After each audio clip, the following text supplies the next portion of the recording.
ॐ सहना भवतु सहनौ भुनक्तु सह वीर्यं करवावहै तेजस्विनावधीतमस्तु मा विद्विषावहै। ॐ शांति शांति शांति। विशुद्ध मनुस्मृति तृतीय अध्याय। गृहस्थों के लिए पंच महायज्ञ का प्रसंग चल रहा है। पितृयज्ञ पर चर्चा हो चुकी है। अब बलि वैश्व देव यज्ञ पर चर्चा करेंगे। प्रायः लोग बलि वैश्व देव यज्ञ करना सीख गए हैं। यज्ञ के पश्चात अग्निकुंड में ही वो 10 आहुतियाँ दे देते हैं। कभी गाय के लिए रोटी डाल दी तो कभी कुत्ते के लिए रोटी डाल दी, कभी पक्षियों के लिए भी दाना डाल दिया। तो ऐसे कार्य तो लोग करते ही हैं, परंतु और क्या क्या करना चाहिए, इस पर विचार आज शास्त्र के अनुसार करने का प्रयास करेंगे। कहाँ कहाँ पर बलि का भाग रखना चाहिए, आहुतियाँ कैसे देने चाहिए और भोग जो है वह किस प्रकार का हो और हमारी भावना कैसी हो, इन सब पर हम विचार करेंगे बलि वैश्व देव यज्ञ के अंतर्गत। श्लोक संख्या 84। वैश्वदेवस्य सिद्धस्य गृही अग्नो विधि पूर्वकम आभ्याकुर्यात् देवताभ्यो ब्राह्मणो होमम अन्वहम। भाष्य। ब्राह्मणः, ब्राह्मण अर्थात प्रत्येक द्विज व्यक्ति गृही अग्नौ पाकशाला की अग्नि में विधि पूर्वक सिद्धस्य वैश्वदेवस्य सिद्ध तैयार हुए बलि वैश्व देव यज्ञ के भाग वाले भोजन का अन्वहम प्रतिदिन आभ्या देवताभ्या होमम कुर्यात्। इन देवताओं यानी ईश्वरीय दिव्य गुणों के चिंतन पूर्वक आहुति दे करके हवन करें। ऋषि दयानंद जी सत्यार्थ प्रकाश के चतुर्थ समुल्लास में इस प्रसंग में कहते हैं कि चौथा वैश्वदेव अर्थात जब भोजन सिद्ध हो तब जो कुछ भोजनार्थ बने उसमें से खट्टा, लवणान्न और छार को छोड़ के घृत मिष्ट युक्त अन्न लेकर चूल्हे से अग्नि अलग धर निम्नलिखित मंत्रों से विधि पूर्वक होम नित्य करें। यह महर्षि दयानंद सरस्वती जी ने कहा। जो 5 महायज्ञ हैं उन सब में देव संज्ञा धरी गई है। ब्रह्मयज्ञ है, फिर उसके बाद देव यज्ञ है। पितृयज्ञ को भी देव यज्ञ के अंतर्गत लिया। बलि वैश्व में देव लगा ही है और अतिथि देवो भव, अतिथि यज्ञ को भी देव संज्ञा धरी गई है। देव यानी दिव्य गुणों से ओतप्रोत हैं। ईश्वर भी हमारा देव है, अग्नि भी हमारा देव है, माता पिता गुरु आचार्य भी हमारे देव हैं और बलि वैश्व में भी देव शब्द आया है।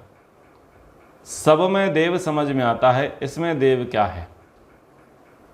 क्योंकि यहाँ तो आप कुत्ते को रोटी दे रहे हो, गाय को थोड़ी देर के लिए देवता मान लेते हैं, पर कुत्ते को देवता, कौवे को, पक्षियों को देवता आप कैसे मानोगे?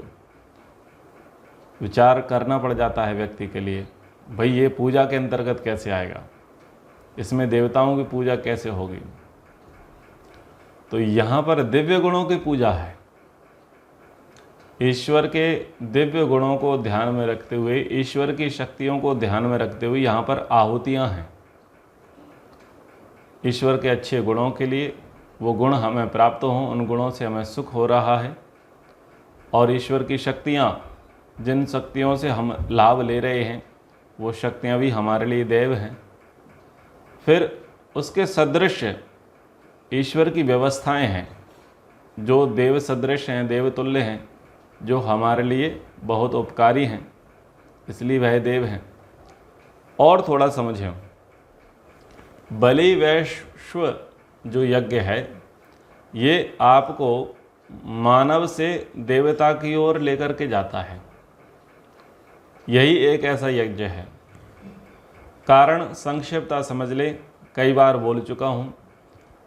आपने ईश्वर की स्तुति प्रार्थना उपासना की, ईश्वर के गुण कर्म स्वभावों को धारण करने का आपने प्रयास किया, पहली सफलता आपको मिल गई।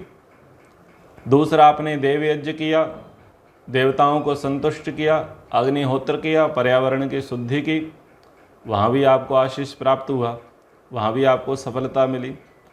तीसरा, आपने पितृयज्ञ किया, माता पिता गुरु आचार्यों आदि की आपने सेवा शुश्रूषा की, उनका सत्कार किया, वहाँ से भी आपको आशीर्वाद प्राप्त हो गया। अब इतनी चीज़ें आपको प्राप्त हो गई हैं, लेकिन अभी तक आपने दिया कुछ नहीं है।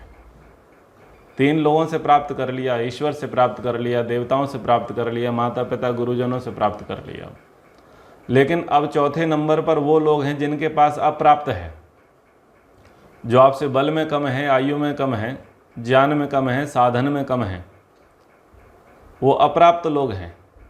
उन अप्राप्त लोगों को देख करके आपके मन में क्या भाव आएंगे, ये आपकी पूजा पर निर्भर करता है, आपकी भक्ति पर निर्भर करता है।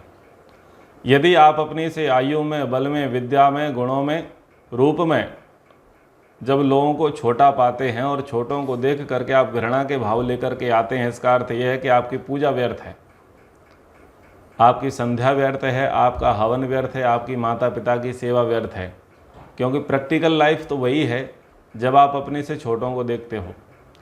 जब आप अपने से छोटों को देखते हो और अगर उनके प्रति हीन भाव आपके अंदर आते हैं, घृणा के भाव आते हैं, तो आपकी पूजा सफल नहीं है। इसलिए पूजा आपकी सफल कब मानी जाएगी? जब आपके अंदर हीन भाव, घृणा के भाव ना करके आपके अंदर दया के भाव आए। जो भी आपसे छोटे हैं उन पर आप दया करो, उनका कभी आप दमन ना करो और उनको बढ़ाओ। ईश्वर ने आपको धन दिया है तो धन से उनकी सेवा करो, उनकी निर्धनता को सधनता में लेकर के आओ। आप साधन संपन्न हैं, वो लोग साधनहीन हैं, तो आप अपने साधनों का सदुपयोग उनके लिए कराओ ताकि वो भी अपनी अच्छी स्थिति को प्राप्त कर लेवें। आप पर्याप्त विद्यावान हैं, सुशिक्षित हैं, परंतु वो लोग अशिक्षित हैं, मूर्ख हैं, तो थोड़ा कुछ उपदेश उन्हें कर दो, कुछ प्रेरणा उन्हें दे दो ताकि उनका जीवन सुधर जाए। आप पूर्णांग हैं, भगवान की कृपा से आपके पैर, हाथ, आँख, नाक, कान सभी अंग प्रत्यंग स्वस्थ हैं, लेकिन अगला व्यक्ति वेंटिलेटर पे पड़ा है, चेयर पर पड़ा है, सड़क पर घिसट करके चलता है, तो कम से कम तुम उसकी सेवा कर दो, उनकी सहायता कर दो।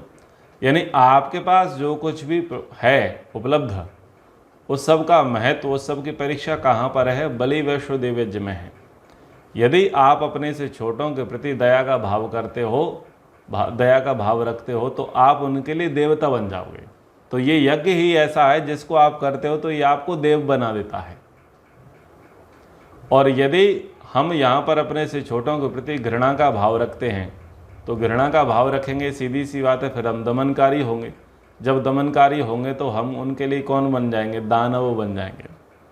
उदाहरणार्थ, आपका बहुत अच्छा बंगला है, कोठी है, रिसोर्ट है, होटल है, कोई अच्छा प्रतिष्ठान है, और आपके सामने ही आप किसी रेहड़ी वाले को देखते हैं, ठेले वाले को देखते हैं, सामान्य व्यक्ति को देखते हैं, और वो भी कुछ रोजी रोटी चला रहा है, चाय की शॉप लगाया है, फल की शॉप लगाई है, कुछ कर रखा है। आपको क्या लगता है? बोले इससे तो हमारा स्टेटस खराब हो रहा है। अब स्टेटस खराब हो रहा है तो दोनों काम किए जा सकते हैं, या तो उसे सुधारा जा सकता है अथवा उसे साफ किया जा सकता है। अगर घृणा के भाव होंगे तो उस सामने वाले को आप साफ करा दोगे, वहाँ से अपने बल, अपने धन का प्रयोग करोगे और उसके स्थान को वहाँ से खाली करा दोगे, साफ करा दोगे। जब आप साफ करा दोगे, उनकी रोजी रोटी पर लात मारोगे, तो उनके लिए और उनके बच्चों के लिए आप कौन हो जाओगे? दानव। लेकिन आप क्या चाहते हैं कि साफ नहीं हो, सुधर जाए। तो सुधर जाए तो क्या होगा? आप थोड़ा धन देंगे और उनको डेकोरेट करा देंगे, उसके प्रतिष्ठान को डेकोरेट करा देंगे। डेकोरेट कराओगे तो क्या होगा? उसकी आजीविका बढ़ जाएगी। आजीविका बढ़ेगी तो क्या होगा? ना केवल वह, उसके बच्चे भी आपके लिए शुभकामनाएं देंगे, भगवान से आपके लिए प्रार्थना करेंगे और क्या कहेंगे कि भगवान की कृपा से हमारे दिन फिर गए, आप हमारे जीवन में आए, आप हमारे लिए देवता हो। तो ये भाव इसमें अंतर्निहित है, अंतर्निहित इसके अंदर भाव हैं। तो चलिए अब हम इसको पढ़ने समझने का प्रयास करते हैं। तो इसमें जो आहुति के लिए कहा है, आहुति का नियम ये होता है कि प्रायः लोग क्या करते हैं, भाई भगवान को भोजन कराना है तो जो भी घर में भोजन बना होता है वो सारा का सारा भोग लगा देते हैं, या तो देव प्रतिमा के आगे रख देते हैं अथवा हवन में डाल देते हैं। अब किसी ने सब्जी बनाई है तो सब्जी का भी भोग लगा देते हैं, दही बड़े बनाए हैं तो उसका भी भोग लगा देते हैं, मटर पनीर बनाई है तो उसका भी भोग लगा देते हैं, जैसा जैसा जो भोजन बनाया होता है उसका भी भोग लगा देते हैं। तो शास्त्र ये कहता है कि ना भाई, जो खट्टा है, तीखा है और नमक युक्त है, ये तो आपके खाने योग्य है, देवताओं के खाने योग्य नहीं है। इसलिए जब भी भोग धरना है तो वो लवण रहित हो, मिष्ठान्न से युक्त हो, तीखा ना होवे। इससे आपको इस प्रकार से आपको भोग धरना चाहिए, यानी इस प्रकार से आपको आहुतियाँ देना चाहिए। हमारा काम है हम चीज़ों को समझें, फिर अपने लोगों को समझाएं।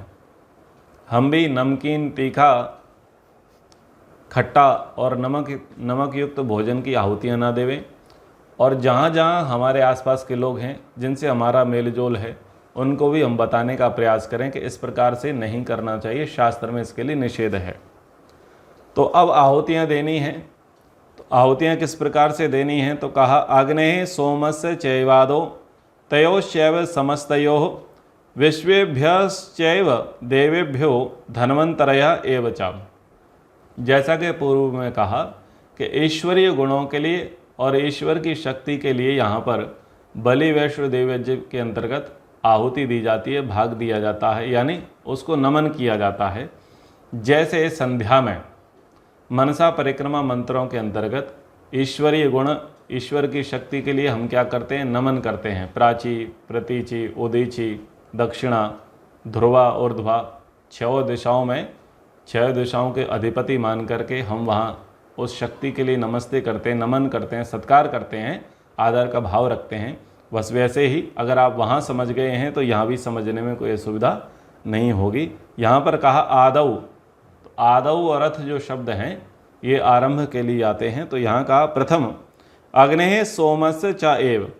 अग्नि पूज्य परमेश्वर और सोम सब पदार्थों को उत्पन्न और पुष्ट करके सुख देने वाले सोम स्वरूप परमात्मा के लिए ओम अग्नये स्वाहा, ओम सोमाय स्वाहा, ये मंत्र बोले हैं और मंत्र के भाव समझ में आ जाने चाहिए।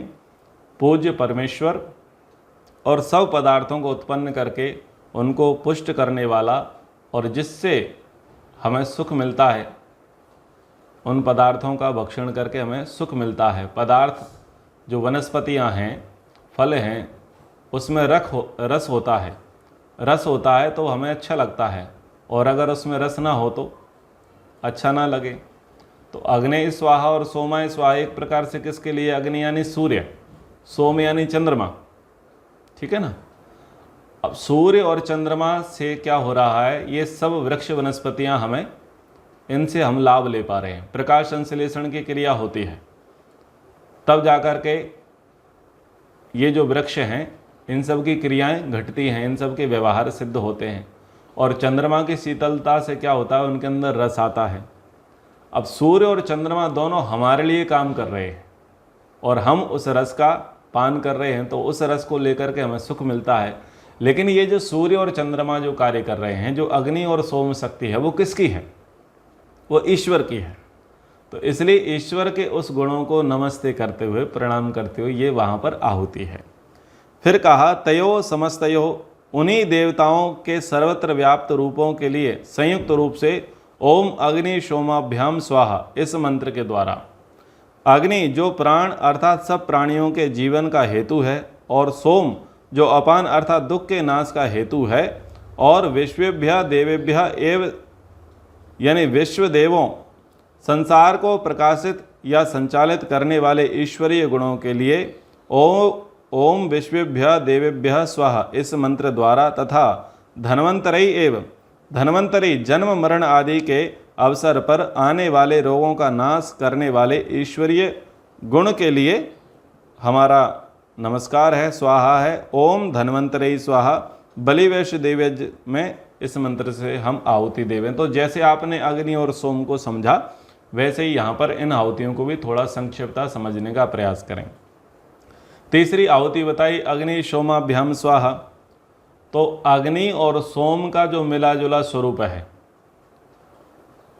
अग्नि जो है, जो सूर्य है, सूर्य से हमें प्राण शक्ति प्रदान होती है, मिलती है। हम सब के अंदर जो प्राणों का संचार हो रहा है वो सूर्य के कारण है। सूर्य की किरणों से प्राण आते हैं और वो प्राण पूरे वायुमंडल में है। उस प्राण से सब प्राणियों का जीवन चल रहा है। तो हमारा आधार कौन हो गया? अग्नि हो गया, अग्नि हो गया। और जो सोम है वो क्या कर रहा है? हमारे दुखों का विनाश कर रहा है। तो यहाँ पर उनको प्राण और अपान के रूप से ले लिया गया। अग्नि स्वाहा यानी प्राण। तो प्राण हमारे जीवन का आधार हो गया, उससे हमारा जीवन चल रहा है। और अपान क्या है? अपान दुख का नाश करने वाला है, दुख का विनाश करने वाला है। तो दुख का विनाश यानी सुख मिलेगा, दुख का विनाश यानी सुख मिलेगा। तो जैसे ही सूर्य चंद्रमा को कहा, बस वैसे ही शब्दों का हेर फेर है। यहाँ पर अग्नि और सोम के लिए कहा। और जैसे ईश्वर हमारा सर्वरक्षक है, सर्वाधार है, हम और हमारे लिए सुख प्रदाता है, जो हम भूर्भुवः स्वः में पढ़ते हैं, बस वैसे ही यहाँ पर आहुतियाँ हैं, उन्हीं अर्थों को बताने वाले हैं। फिर कहा ओम विश्वेभ्य देवेभ्य स्वाहा। तो जो विश्व के सभी देव हैं उन सब के लिए हम क्या करते हैं? सत्क्रिया करते हैं, सत्कार करते हैं, उनके लिए हम आहुति प्रदान करते हैं, उनके प्रति हम कृतज्ञता व्यक्त करते हैं। तो मुख्य देवता तो अग्नि और सोम हो गए, मुख्य देवता सूर्य और चंद्रमा हो गए। लेकिन सूर्य चंद्रमा के साथ अन्य सारे देवी देवता आ जाएंगे, क्योंकि हमारा जो सौरमंडल है वो इसी पर टिका है। हमारी जो धरती है इन्हीं दो मुख्य देवताओं पर टिकी है। पर बहुत सारे हैं जो जिनका हम नाम यहाँ पर स्पष्ट रूप से नहीं ले सकते, बस उसमें वो अंतर्निहित हैं। विश्व के सभी देव और भी जो देव, जैसे सूर्य हमारे लिए हितकारी है, जैसे चंद्रमा हमारे हितकारी है, धरती जैसे हमारे लिए हितकारी है, ऐसे जितने भी देव हैं जो हम सब के लिए हितकारी हैं, हम उनके लिए भी स्वाहा, उनके लिए भी भाग प्रदान करते हैं, उनके लिए भी आहुति प्रदान करते हैं। और धन्वंतरी, तो धन्वंतरी क्या है? रोग का नाश करने वाला है। धन्वंतरी एक ऋषि हुए, ठीक है। अब धन्वंतरी ऋषि हुए और यहाँ पर धन्वंतरी स्वाहा है। तो लोग ऐसा मान लेते हैं कि देखो जी, धन्वंतरी जी का मंत्र है, धन्वंतरी जी की आहुति है। अब ये जो धन्वंतरी है, हमारे यहाँ जितने भी नाम हैं वो नाम किस आधार पर हैं? ईश्वर के गुण, ईश्वर के कर्म, ईश्वर के स्वभावों के आधार पर नाम हैं। फिर जिन पदार्थों के अंदर दिव्य गुण कर्म स्वभाव हैं, उन गुण कर्म स्वभावों के आधार पर ही सबके नामकरण हैं। और सबके नामकरण किसके अनुसार हुए? वेद के अनुसार। संसार में जो भी अच्छी चीज़ है, जो भी अच्छे गुण हैं, वो मूल रूप से किसके गुण हैं? ईश्वर के गुण हैं। फिर ईश्वर के गुणों के सदृश कुछ छोटे छोटे गुण प्राकृतिक पदार्थों में हैं, और उन गुणों से हम लाभ लेते हैं, उससे हमारा जीवन सुखी होता है। जब मोक्ष की बात क्यों कही जाती है? भाई संसार में सुख है पर थोड़ा है, और ईश्वर में सुख है वो ज़्यादा है। बोले क्यों? कि इसको तो बनाया गया है, बनाने वाले ने थोड़ी सी कलाकारी की और थोड़ा सा अपना रस इसमें डाल दिया, थोड़ा सा इसमें कर दिया, तो थोड़ा आप इससे सुख लेते रहो। और अगर ज़्यादा चाहिए तो आप मूल के पास जाओ। एक है थोक व्यापारी और एक है रिटेलर। तो ये संसार रिटेलर है, यहाँ आपको कम कम मिलेगा, लेकिन थोक में चाहिए तो ईश्वर के पास जाओ। तो जो धन्वंतरी शब्द है, ये धन्वंतरी तो ईश्वर के गुण के लिए आता है। तो जिसमें ईश्वर के गुण होंगे, जो ईश्वर के गुणों के सदृश होगा, या जिसे हम ईश्वर के गुणों के सदृश बनाना चाहते हैं, उसी का नामकरण करवाएंगे पंडित जी से कि भाई इसका नाम धन्वंतरी धर दो। तो नामकरण ऐसे किया जाएगा। और मान लीजिए नामकरण किया, नामकरण के अनुसार व्यवहार नहीं चला, तो जो बाद में ऐसा हो जाता है उसको हम धन्वंतरी कह देते हैं। तो धन्वंतरी जो है ये नामकरण है, ईश्वर के गुण के अनुकूल ही है। तो इस धन्वंतरी जो नाम है ये कब सार्थक है? जब हमारा जो जन्म होता है और जन्म होने से लेकर के मरण तक के बीच में जो भी रोग आएंगे, उन रोगों का जो नाश करने वाला होगा उसी को हम धन्वंतरी कहते हैं। और ऐसे ही गुणों वाले धन्वंतरी ऋषि हुए। तो यहाँ पर ईश्वर की शक्ति के लिए, ईश्वर के उस गुण के लिए हम नमस्ते करते हैं, उसके लिए हम स्वाहा करते हैं, उसके लिए हम सत्कार करते हैं जो हमारे रोगों का नाश करा रहा है जन्म से लेकर के मरण तक के। तो ये भाव यहाँ पर कहा गया। कोहवई चैव अनुमत्यै च प्रजापतय एव च सैध्यावा प्रतिव्योष्य तथा सृष्टिकृते अंततः। तो कोहवई स्वाहा, अनुमत्यै स्वाहा, प्रजापते स्वाहा, सैध्यावा प्रतिविभ्या सृष्टिकृते स्वाहा, इस प्रकार से हम आहुतियाँ बोलते हैं। तो वही कह रहे हैं कि और कोहवई अमावस्या की रचना करने वाली ईश्वरी शक्ति और कृष्ण पक्ष को रक्षने वाली परमेश्वर की शक्ति या गुण के लिए ओम कोहवई स्वाहा। तो कोहवई क्या है? जो अमावस्या और पूर्णिमा का जो रचना करता है, और वो रचना किससे हो रहा है? ईश्वरीय शक्ति से, क्योंकि सारे संसार की रचना किसने की? ईश्वर ने की। और ये पूर्णिमा और ये जो अमावस्या है ये क्या है? ये हमारे लिए लाभकारी है, हमारे वृक्ष वनस्पति के लिए, हमारे जीवन के लिए, हमारे लिए लाभकारी है, हमारे पर्यावरण के लिए बहुत ही उपयोगी है।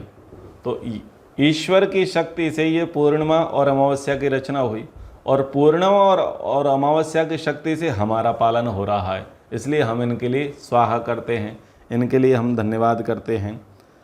अनुमति पूर्णिमा की रचयित्री ईश्वरी शक्ति और शुक्ल पक्ष का निर्माण करने वाली परमेश्वर की शक्ति या परमेश्वर की चिति शक्ति यानी चेतन शक्ति के लिए हम स्वाहा करते हैं। ओम अनुमत्यै स्वाहा। ओम प्रजापते एव सब जगत को उत्पन्न करने वाले परमेश्वर के सामर्थ्य गुण के लिए ओम प्रजापते स्वाहा। सह द्यावा पृथ्वीभ्या ईश्वर द्वारा उत्पादित देवलोक और पृथ्वी लोक की पुष्टि के लिए ओम सह द्यावा पृथ्वीभ्याम स्वाहा। तथा अंततः और अंत में सुष्टिकृते अभीष्ट सुख देने वाले ईश्वरीय गुण के लिए ओम सुष्टिकृते स्वाहा, इस मंत्र से आहुति देवें। तो आशा करता हूँ आपको आहुतियों का भाव समझ में आ गया होगा। जो आप अग्नि स्वाहा से लेकर के सुष्टिकृते स्वाहा पर्यंत जो आहुतियाँ देते हैं, ये आहुतियाँ ईश्वरीय गुणों के लिए हैं, और ईश्वरीय गुणों की तुलना के सदृश ही यहाँ पर जो प्राकृतिक पदार्थ हैं, वो प्राकृतिक पदार्थ हमें सुख दे रहे हैं, तो हम उनका धन्यवाद करें, उनका सत्कार करें, और उसके निमित्त हम वहाँ पर स्वाहाकार करें। तो ये आहुतियाँ उस प्रकार से यहाँ पर दी गई। एवं सम्यक हविर्हुत्वा सर्वदिक्षु प्रदक्षिणम इंद्र अंतक अपति दुभ्या सानुगेभ्यो बलिम हरेत। एवं इस प्रकार सम्यक हवि हुत्वा अच्छी तरह उपयुक्त आहुतियाँ देकर सर्वदिक्षु प्रदक्षिणम सब दिशाओं में घूमकर सानुगेभ्य इंद्र अंतक अपति इंदुभ्य परमेश्वर के सहचारी गुणों इंद्र सर्व प्रकार के ऐश्वर्य से युक्त होना, अंतक यम और न्यायकारी होना, या प्राणियों के जन्म मरण का नियंत्रण रखने वाला गुण, अपति वरुण अर्थात सबके द्वारा वर्णीय सबसे श्रेष्ठ परमात्मा, इंद्र सोम अर्थात आनंददायक होना उनके लिए स्मरण पूर्वक हम इस प्रकार से आहुतियाँ देवें। तो सबसे पहले तो हमने क्या किया था कि यज्ञ कुंड से पृथक करके हमने आहुतियाँ दी, अथवा चूल्हे में जो हम भोजन बना रहे थे तो चूल्हे से अलग अग्नि धर करके हमने 10 आहुतियाँ ईश्वर के गुणों के लिए दी। अब आहुतियाँ देने के पश्चात हम क्या कर रहे हैं? हम सब दिशाओं में विचरण कर रहे हैं। सब दिशाओं में विचरण करते हुए जो ईश्वर की शक्ति है उनको भी नमन कर रहे हैं, उसको भी याद कर रहे हैं। कैसे? तो जैसे यहाँ पर कहा कि परमेश्वर के सहचरी गुणों इंद्र सर्व प्रकार से के ऐश्वर्य से युक्त होना। तो इंद्र कौन है? सब प्रकार के ऐश्वर्यों से युक्त है। तो ऐसे गुण के लिए हम वहाँ पर ओम सानुगायेंद्राय नमः इस प्रकार से आहुति दे रहे हैं या भाग रख रहे हैं।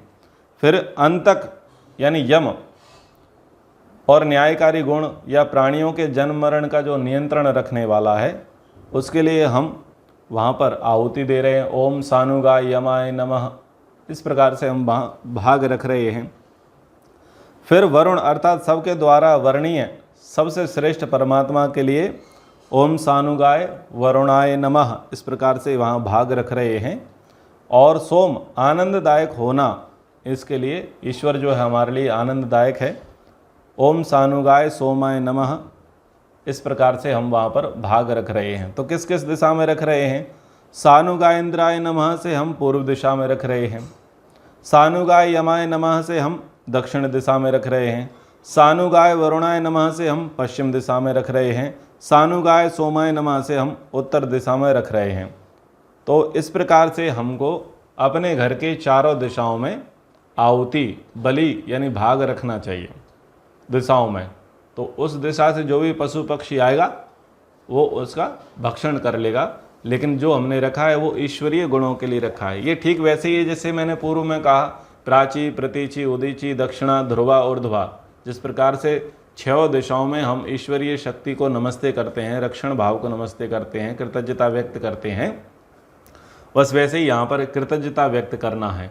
तो अब केवल इतना काम नहीं करना है कि हमने 10 आहुतियाँ दे दी हैं और हमारा बलि वैश्व देव यज्ञ कंप्लीट हो गया है। उसके बाद ये भी करना है। अब केवल ये नहीं करना है कि आप छत पर चले गए, आपने कहा जी चारों दिशाएं तो है नहीं, क्योंकि हमारा जो घर है वो तो एक ही फेस वाला है, या तो ईस्ट फेस है या वेस्ट फेस है या साउथ फेस है या नॉर्थ फेस है। तो छत पर चले जाओ। फिर आप कहो जी हम तो फ्लैट में रहते हैं, छत पर जाने की तो बात है नहीं, सीधा दूसरे के घर में पहुंचेंगे, ऐसी बात आती है ना, दूसरे के घर में पहुंचेंगे। तो कोई बात नहीं भाई, बाहर से निकलो और पार्क में चले जाओ, वहाँ 4 दिशाएं बना लो, उस भाव से वहाँ पर आप उस भाग को रखो। अब आगे कहाँ कहाँ भाग रखना है? मरुद्भ्या इति तु द्वारि क्षिपेत्स्व मरुद्भ्य इति तु द्वारि क्षिपेदस्वद्भ्य इत्यपि वनस्पतिभ्य इत्येवं मूसल उलूखले हरेत। मरुद्भ्य इति तु द्वारे, मरुद जीवन के संचालक प्राणरूप परमात्मा के स्मरण पूर्वक ओम मरुद्भ्यो नमः इस मंत्र से द्वार पर आप क्या करें, भाग रख दें। अदभ्या इति अपि अपसु सर्वत्र व्याप्त और संपूर्ण जगत के आश्रय रूप परमात्मा के स्मरण पूर्वक ओम अदभ्यो नमः इस प्रकार से जलों में यानी पानी के किनारे पर, जहाँ जल का किनारा है वहाँ पर रख दें। छिपेत बलि भाग को डाल देवें। एवं इसी प्रकार वनस्पतिभ्य वनस्पतियों के समीप ओम वनस्पतिभ्यो नमः इसको बोल करके रख देवें। मूसल उलूखले, मूसल और उखल के समीप हरेत लघु प्राणियों के लिए बलि और भोजन के भाग को रखें। श्राद्ध पक्ष जब चलता है अथवा जहाँ पर 12वीं 13वीं मनाते हैं वहाँ पर क्या करते हैं, इस प्रकार से भाग रखते हैं।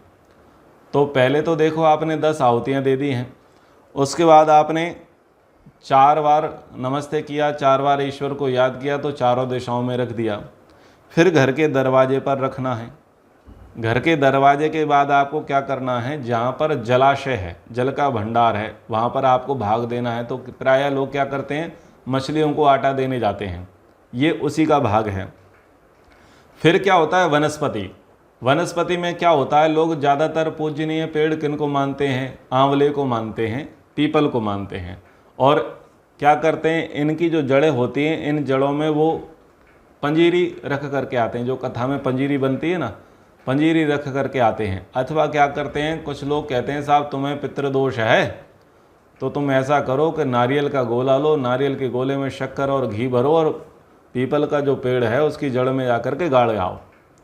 तो वो भले ही बहाना कोई भी मारते हों, लेकिन वहाँ पर भी जो प्रसंग है कि जड़ की पेड़ की शाखा, पेड़ जो है, पेड़ के सानिध्य में भी हमें रखना चाहिए, क्योंकि पेड़ के आसपास भी लघु जीव जंतु रहते हैं।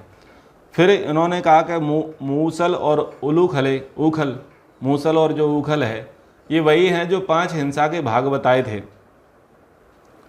जो पूर्व में 5 हिंसा के भाग बताए थे जहाँ पर हिंसा होती है, तो उन्हीं में से ये मूसल और उखल है। तो उनके समीप जाकर के भी आप क्या करें, आप भाग रखें। ध्यान रखें, दीपावली जब होती थी और गांव में लोग दीपावली मनाते थे तो यहाँ पर दीपक रखते थे, मूसल के पास, उखल के पास, चक्की के पास, जो चक्की चलाते थे चक्की के पास दीपक रखते थे। फिर नदी के किनारे पर जहाँ पर पानी पीते हैं, पानी जहाँ पी जाता था, घड़ा जहाँ रखते थे वहाँ पर दीपक रखते थे। तो उन सब जगह पर दीपक रखते थे। वो कोई ऐसी देखा देखी परंपरा नहीं है, वो बहुत पुरानी परंपरा है, पर लोग उसके स्वरूप को भूल गए, इसका मूल उद्देश्य क्या था, मूल भाव क्या था। तो देखो यहाँ रखते हैं। और कई स्थानों पर जैसे मैंने कहा कि श्राद्ध और तेरहवीं जब करते हैं तब भी वो इस प्रकार से वहाँ पर भाग रखते हैं, एक दोना लेकर के जाते हैं या पत्तल लेकर के जाते हैं और उपरोक्त स्थान पर वो कुछ भोज्य सामग्री रखते हैं। उच्छीर्ष के श्रेय कुर्याद भद्र काले च पादतः ब्रह्म वास्तोस्पतिभ्याम तो वास्तुम मध्य वलिम हरेत। श्रेय उच्छीर्ष के सबके द्वारा सेव्य परमात्मा की सेवा से राजश्री और लक्ष्मी की प्राप्ति के लिए ओम श्रीय नमः। तो ईशान कोण में इस प्रकार से रखें।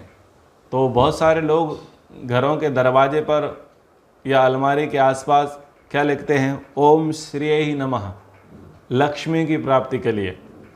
तो यहाँ पर इन्होंने लिखा हुआ है कि श्रेय सबके द्वारा सेव्य परमात्मा की सेवा से राजश्री और लक्ष्मी की प्राप्ति के लिए हम ईश्वर की प्राप्ति करें। और ईश्वर क्या, सब ऐश्वर्यों का, धनों का क्या है, भंडार है।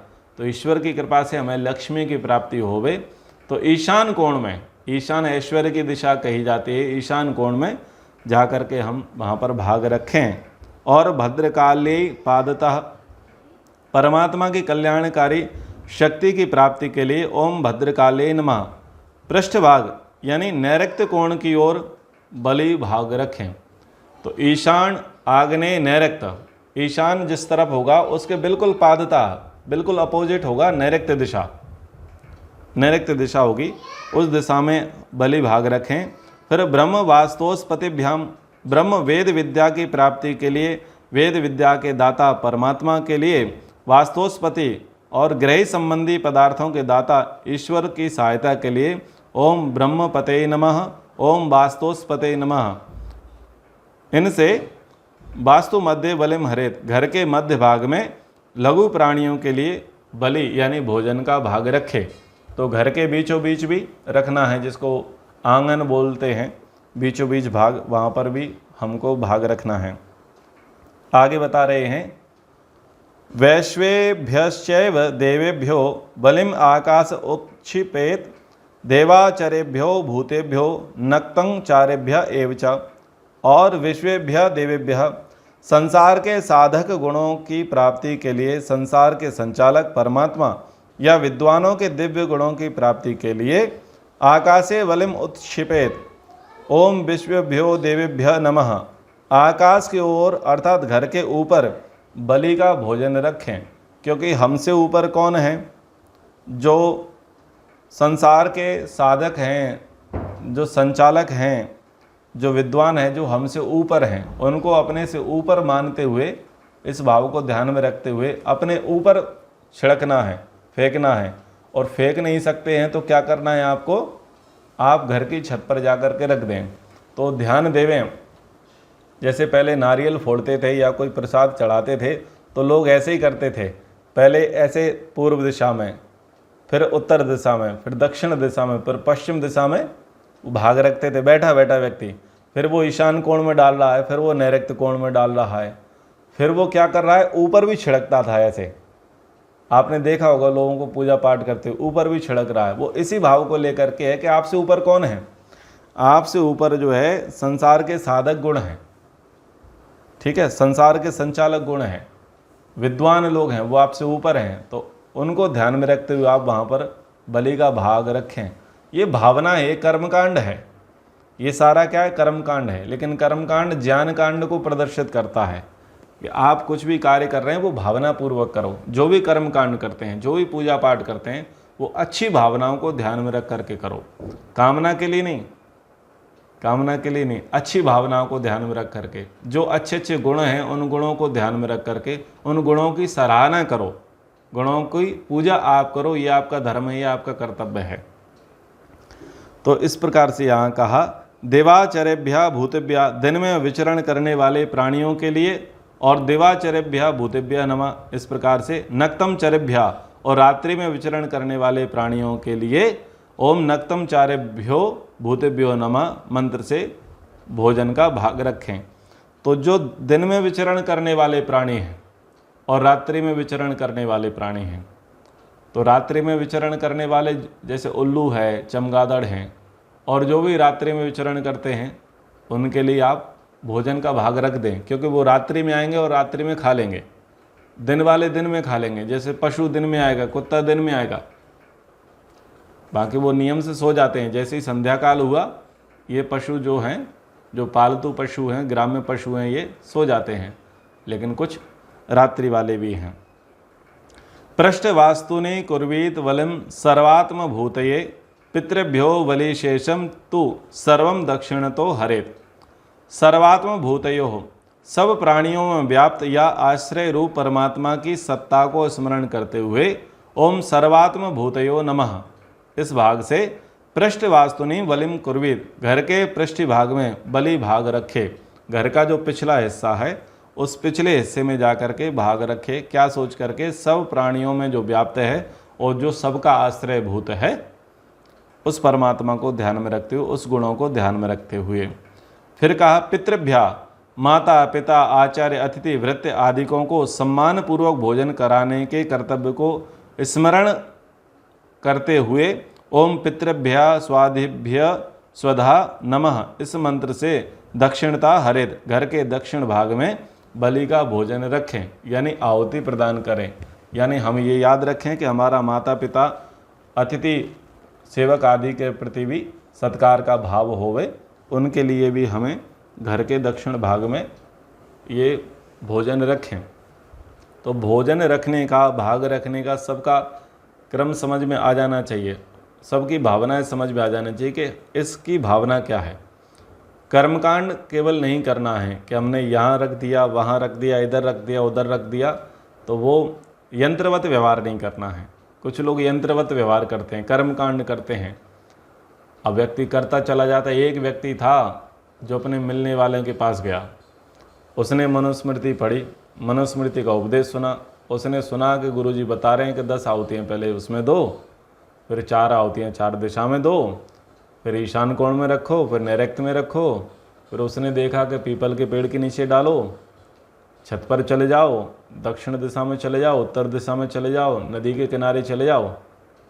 तो व्यक्ति करने लग गया। बाद में भूल गया मैं क्यों कर रहा हूँ, लेकिन उसे याद था कि मैं ऐसे ऐसे करता हूँ। अगला व्यक्ति जब उसके पास आया, उसने कहा जी क्या कर रहे हो? बोले हम पूजा कर रहे हैं, भोग धर रहे हैं। उसने कहा भाई क्यों कर रहे हो? बोले ये पता नहीं है, बस करते आए हैं इसलिए कर रहे हैं। तो बहुत सारी चीज़ें ऐसी हो जाती हैं, करते आ रहे हैं इसलिए कर रहे हैं। तो जो भी कर रहे हो उसका भाव पता होना चाहिए, ताकि कोई व्यक्ति तुमसे पूछे तो तुम उसे बता सको। नहीं तो फिर अंध परंपरा शुरू हो जाएगी, कुछ का कुछ शुरू हो जाएगा। और समाज में ऐसे ही चीज़ें शुरू हुई हैं जिनके संकेत आपसे मैंने कहे, मैंने अपने प्रांत के अनुसार कह दिए। आप अपने अपने प्रांतों के अनुसार जो इस प्रकार का पूजा भाग चलता है वो उसको आप समझने का प्रयास करें। सुनाम चा पतितानाम चा स्वपचाम पाप रोगिणाम वायसानाम कृमिणाम चा सनकैर निर्वपेद भुवि। अब इतना सारा आपने कर लिया है, अग्नि में आपने आहुति दे दी है, सब दिशाओं में आपने भाग रख दिया है, ये सारा कार्य कर दिया है। आपने वृक्ष वनस्पति के पास भी आप चले गए, जल के पास भी आप चले गए, लेकिन अब आपको आगे जाना है। आगे कहाँ जाना है? आगे आपको मनुष्यों के पास जाना है, ऐसे लोगों के पास जाना है जो आपके संबंधी नहीं हैं, आपसे बाहर के लोग हैं। तो उनके लिए कह रहे हैं पतितानाम, जीविका कमाने के लिए असमर्थ भिखारी और साधनहीन लोगों के लिए। जिनको रोटी के लाले पड़े हुए हैं, भोजन के लाले पड़े हुए हैं, साधनहीन हैं, भिक्षा मांग करके जीवन यापन करते हैं, ऐसे लोगों के लिए भी आप भोजन की व्यवस्था रखें, यथोचित सम्मान की व्यवस्था रखें। स्वपचाम, गृह और जीविकाहीन चांडालों के लिए, जिनका घर नहीं है, जिनकी कोई आजीविका नहीं है और चांडाल स्वरूप रहते हैं, उनके लिए भी आप क्या करें, आप भोजन की व्यवस्था करें। जो शमशान में काम करते हैं, उनका काम है दाह कर्म कराना, लकड़ी देना, और वो घर तो जाते हैं नहीं, पूरा टाइम वहीं पर रहते हैं, तो ये इनको कहेंगे चांडाल। यानी जो सफाई का, शुद्धि का काम कर रहे हैं, जिनके पास भी हम जाना पसंद नहीं करेंगे, लेकिन उनके लिए क्या भोजन के लाले हैं, कपड़ों के लाले हैं, तो ऐसे चांडालों को भी देना, ये वही चांडाल कहना चाह रहे हैं। वैसे चांडाल का जो मुख्य अर्थ लिया जाता है प्रचलित, जो दाह कर्म कराते हैं, जो शमशानों में रहते हैं, उन्हीं को चांडाल कहते हैं। तो ऐसे चांडालों को, ठीक है। पाप रोगिणाम, पाप के फलस्वरूप असाध्य, गलत, कुष्ठ आदि रोगों से ग्रस्त जीविकाहीन भिखारियों के लिए, बहुत पाप किए थे और पाप के परिणाम स्वरूप क्या हुआ, उनको असाध्य रोग हो गए, अथवा उनको हाथ या पैर गंवाने पड़े, हाथ और पैर गंवाने पड़े, और परिवार से कुछ झगड़ा हुआ, कुछ ऐसा हुआ तो परिवार वालों ने भी उनको बाहर कर दिया है। तो अब वो कैसे हैं, रोगी हैं, विकलांग हैं। तो ऐसे रोगी विकलांगों को भी आप क्या करें, उनके लिए भोजन की, उनकी सेवा की व्यवस्था करें। ये दया के भाव के अंतर्गत आएगा। सुना वायसानम च कृमिणम, कुत्ते आदि जानवरों, कौओं आदि पक्षियों, कीट पतंगों के लिए सनके भुवि निर्वपेत, सावधानी पूर्वक किसी पत्तल आदि में भोजन भाग निकालकर भूमि पर रख लें, फिर उनके आने पर उन्हें दे देवें। तो ये बातें यहाँ पर उनके लिए भी कही जा रही हैं। तो कुत्ते हैं, जानवर हैं, कौए हैं, पक्षी हैं, कीट पतंग हैं। अब होता क्या है कि हम जिसके लिए रखना चाहते हैं उसके लिए वेट नहीं करते, रखा और चल पड़े, ऐसा नहीं करना है। वहाँ रहो, वहाँ खड़े रहो, उनको खिलाओ। पशु भी व्यवहार समझता है, पशु को जब खिलाओगे ना तो पशु भी आपसे प्रेम करने लग जाएगा, और पशु प्रेम करता है कि कौन व्यक्ति क्या है। तो आप तो दया के लिए कार्य कर रहे हो, घृणा के लिए नहीं कर रहे, इसलिए उस काम को पूरा करो। उनके आने पर उनको देने का प्रयास करना चाहिए।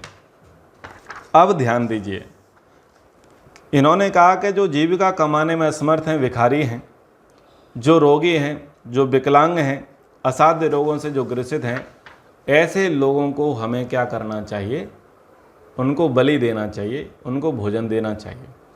लेकिन जो प्रोफेशनल हैं उनके लिए नहीं देना है। जो सिग्नल पर खड़े होकर के मांगते हैं उनको नहीं देना है। जिनका यही प्रोफेशन है, यही धंधा है, जो स्टैंडर्ड भिखारी हैं, जिनका काम है कि हरी चादर लेकर के और घूमना, मांगना, फिर रेकी करना, बाद में जाकर के डांका डालना, तो ऐसे लोगों के लिए ऋषि दयानंद का वचन, दुष्टों का वाणी मात्र से सत्कार मत करो। तो आप ध्यान दीजिएगा ये सब करते समय कि वो जो रोगी है वो वास्तव में रोगी है अथवा उसे रोगी किया गया है। वो जो विकलांग है वो वास्तव में विकलांग है या उसे विकलांग किया गया है आजीविका के लिए।